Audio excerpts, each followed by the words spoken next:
A quick word about the ignition sequence. We switch the engines on some O3b 16 satellites on a Soyuz seconds from before French launch. Guyana.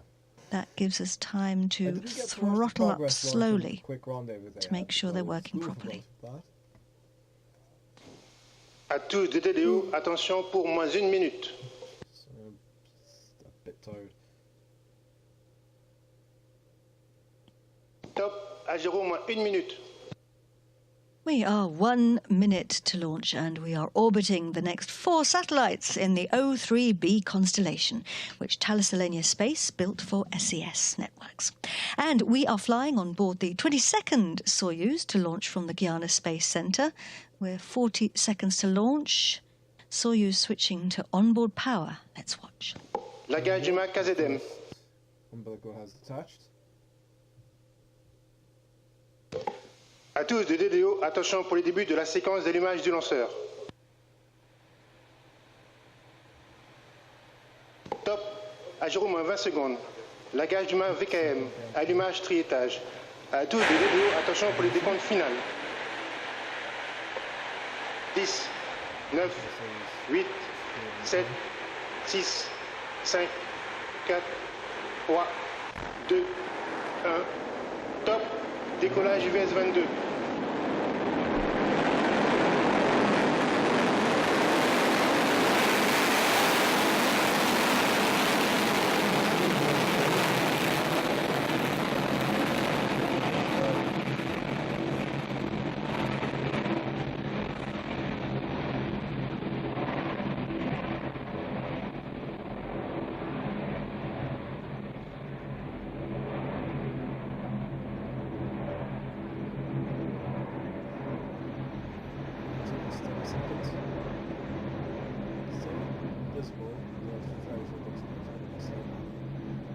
There's another camera.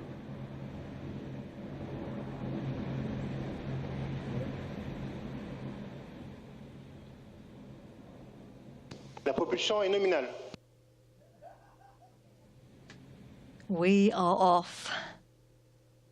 The next 4 satellites in the O3b constellation have started their journey. Our cameras following the launcher there as she lifted Les off paramètres à bord sont nominaux. from the pad here in the Amazon rainforest. He's telling us that everything is going according to plan. You can see that's the vehicle going transonic. That's what's causing those kind of shock waves. Those 4 boosters are doing all the work right now. They're hauling us away from the gravity of our planet. They burn for a couple of minutes, but that's enough to get us away from the pull of Earth. La propulsion est nominale. And their propulsion is normal. Nominal means normal. Bottom left-hand side of the screen, 37 kilometers above the Earth right now and climbing. Going into polar orbit. This is the scheduled moment for the boosters to be jettisoned. And that's what it looks like up there. Cameras on a previous launch. See how they twist and turn? That's all planned. Séparation des boosters.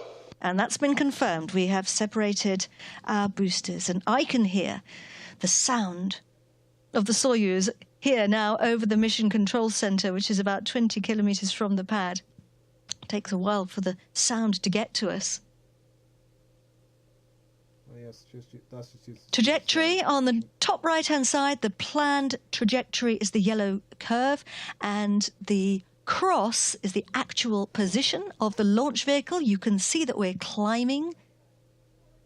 Our distance in the middle of the bottom of the screen is the distance from the pad if you were to draw a straight line from the pad to the position where the launcher is.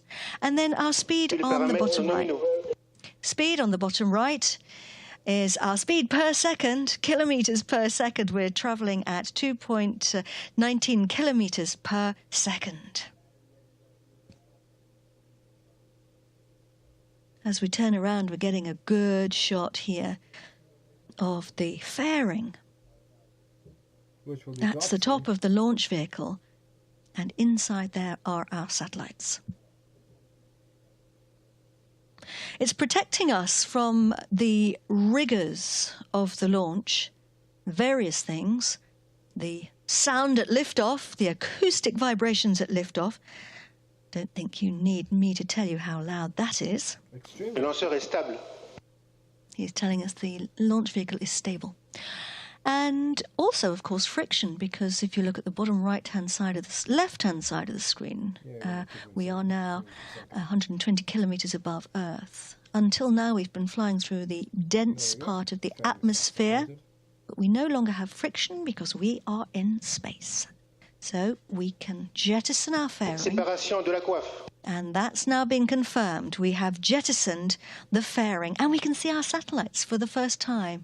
The 4 O3b satellites at the front attached to their special dispenser.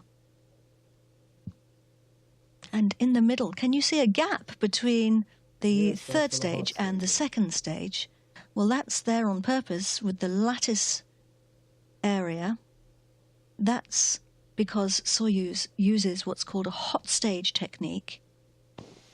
It switches on the engine of the third stage while the second stage is still burning, and that allows the evacuation. And it's also because the Russians weren't sure they would be able to ignite an engine in 0G. So, Séparation bloc A. And we have confirmation there that we've now separated the second stage, the block A, and we have jettisoned the rear section. So we are now burning the third stage, and our flight path, you can see it there. We're travelling along the equator, so we've lifted off from the pad. The Galileo is the tracking station here at the Guiana Space Centre.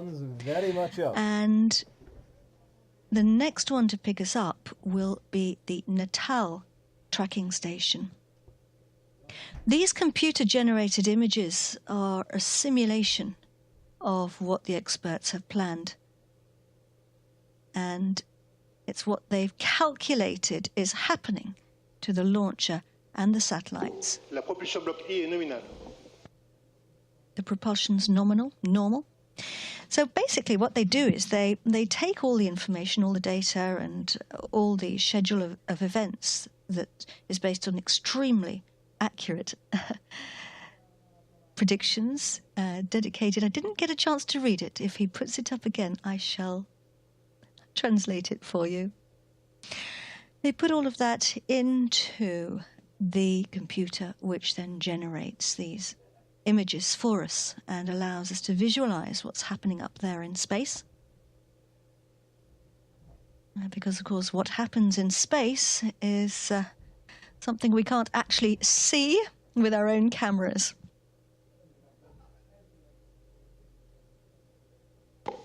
Les paramètres à bord sont normaux.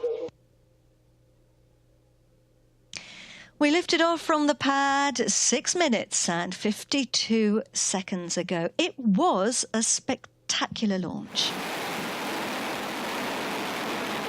The 4 O3b satellites lifted off in style in their first-class compartment with their seatbelts on board the 22nd Soyuz launch vehicle to lift off from this pad here, the dedicated pad at the Guiana Space Centre. Acquisition de la télémesure pour la station de Natal au Brésil. We are now entered into the tracking zone of the Natal ground station.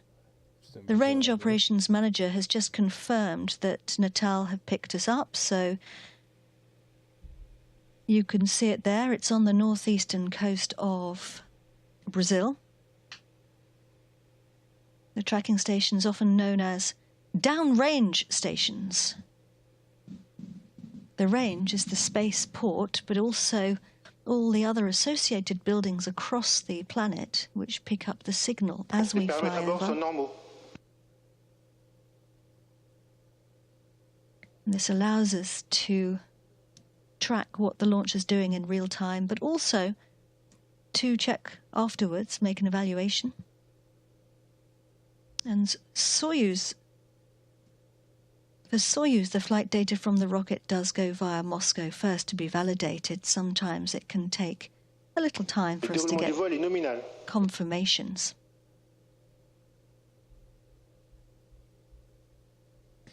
but we're seeing key moments happening at the scheduled there time. appears to be like a sudden drop in altitude. Telemetry is also known as telematics. Telemetry, of course, being the name for the process of sending the signal to the tracking stations. We use telemetry. And it's a technology which allows measurements to be taken from far away. It actually comes from the Greek, tele, which means remote, like television or telemedicine, medicine from a distance, and metron meaning measure, so measurement from a distance. It's used in a lot of industries, oil and gas, for example, medicine, healthcare, mining. So this is the scheduled separation now of the third stage, and that's what it looks like up there.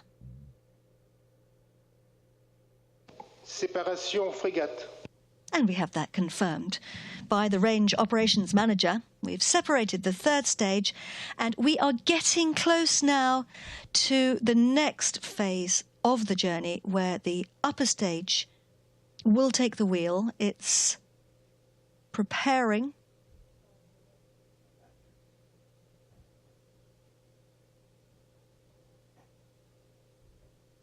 to switch its engine on. This is called the pre-burn phase, giving a quick burst of acceleration. You can't really see it, but it's pushing the fluids back into the tanks. And that's to make sure that there is enough propellant to ignite the engine properly. It's a bit like when you press the accelerator in the car and you suddenly speed up and you get pushed back against the seat. This is the scheduled time then for Frigate to switch its engine on for the first burn. Its job being to deliver our satellites to their drop-off point in space. Premier allumage frégate. So we're going to find out more now about our 4 satellites. I'm Véronique Loisel, and I'm the Program Director at Arianespace. For this program, my work mainly consists in interfacing with our customer, SES, for all subjects linked to technical matters, but also contractual, communication, financial, insurance, and legal aspects. Our job is to respond at best at our customers' requests. This launch comes after the 4 first Soyuz O3b launches dedicated to the deployment of O3b constellation, successfully performed also from French Guiana since June 2013. Assembled on a specific dispenser under the fairing, the 4 new Ka-band satellites would join SES' existing constellation of 16 MEO satellites orbiting at approximately 8,000 kilometers from Earth. The in-orbit service provides an enhanced internet connectivity with fiber equivalent performance and high capacity for data solution management. These 4 O3b satellites have been manufactured by Thales Alenia Space as the previous ones. And now I would like to introduce you with Tim Gore, the O3b F5 Deputy Mission Director.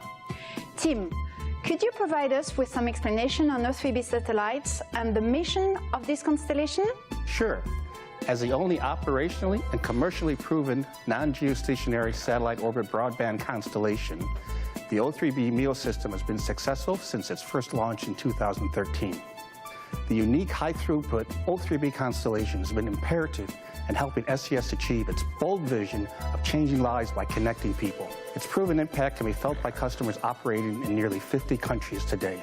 Located 8,000 kilometers from the Earth, the O3b MEO constellation is the only low-latency, fiber-like connectivity provider for fixed data, mobility, and government markets. Seamless capability of the constellation means that the additional satellites will enhance coverage across the globe and enable SES networks to provide greater service availability and reliability to cater to the increasing demand for networked applications in the government, telecom, cloud, maritime, and energy markets. The 4 satellites launched today are the last batch of O3b satellites to join our first-generation MEO fleet. It also marks the transition to our next-gen MEO system, the highly anticipated launch of O3b mPOWER in 2021. And once in service, O3b mPOWER will transform the market yet again. Thank you for these explanations, Tim. We will see us again slightly before the first spacecraft separation. Great. Looking forward to it. And now I would like to take the opportunity to thank Thales Alenia Space for their great job, for their excellent work during the complete program. And let me also express my gratitude, of course, to our renowned customer, SES, for their continuous confidence for more than 30 years. Indeed. And during that film, we were scheduled to pick up the signal at the tracking station in Ascension Island, which is a volcanic outcrop in the middle of the Atlantic Ocean. We're heading out across the pond towards the west coast of Africa. The SES team's here, smiling. And Ascension Island used to be a stopover during the early days of commercial airlines. Indeed, NASA had a communications dish there. That was during the space race in the mid-1900s. We just had the first. I think that it was used to track the Apollos. So it's played an important role over the years. Yep. First extinction of the frigate has just happened. This should have. So the frigate upper stage was scheduled to switch its engine off. And video confirmation. Once an engine is switched off, the next phase of a flight starts. It's called the ballistic phase. Ballistic means travelling without propulsion. So a spacecraft or a launcher has to be travelling high enough and fast enough to cruise without the engine, and that saves on propellant and helps to optimize the conditions of the flight. Seems basically just ignored. O3b switched on services in September 2014, and since then the constellation has grown from strength to strength.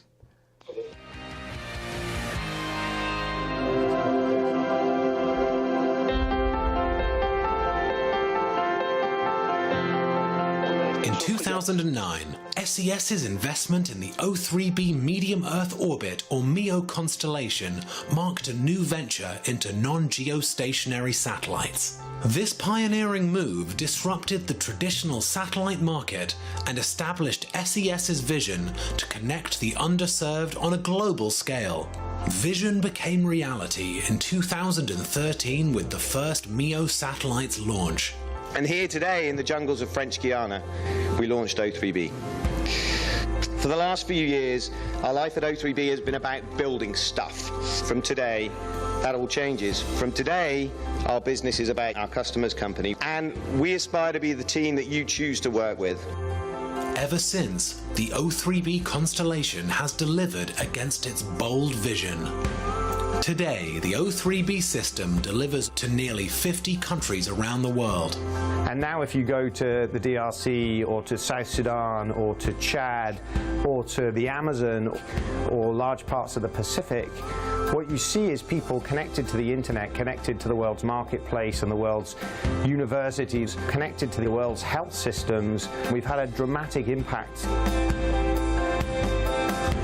Prime Minister in his speech yesterday made the comment that APEC was the most important thing that's happened in PNG in the years since independence in 1975. We had the responsibility to ensure that we were able to provide seamless connectivity to the visiting leaders, the media. We basically needed a turnkey solution: supply, install, commission, and then support through APEC, and we got all of those things from SES. On a utilisé la DSL, on s'est rabattu aussi sur la 3G parfois pour pouvoir nous soulager, mais bon, la connexion n'était pas toujours satisfaisante à notre goût. Alors avec cette station qui a été installée sur le territoire régional, nous avons un service qui a une qualité sincèrement irréprochable.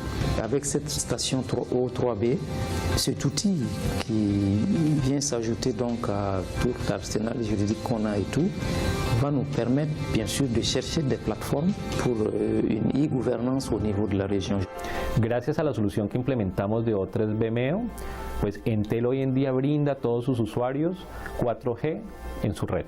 Hoy día en Iquitos los clientes pueden experimentar velocidades de bajada de datos de 10 megabits por segundo, así como lo pueden experimentar acá en Lima. SES, as partners, they cover 99% of the world's population with their satellite constellations, all in service to the guest, because it's all about the guest experience. The O3b system has already transformed our customers' businesses and their end users' lives. This launch is a really exciting and important one for us at SES, and also one that marks a very important point in the O3b journey. It marks the last 4 satellites in the first generation system of O3b, but it's also a massive introduction to the next generation O3b Empower, where we've taken the proven aspects of O3b and we've scaled it ridiculously to bring that same capability, affordable, plentiful bandwidth any place on the planet. With O3b Empower, we are now taking this proven model to the next level.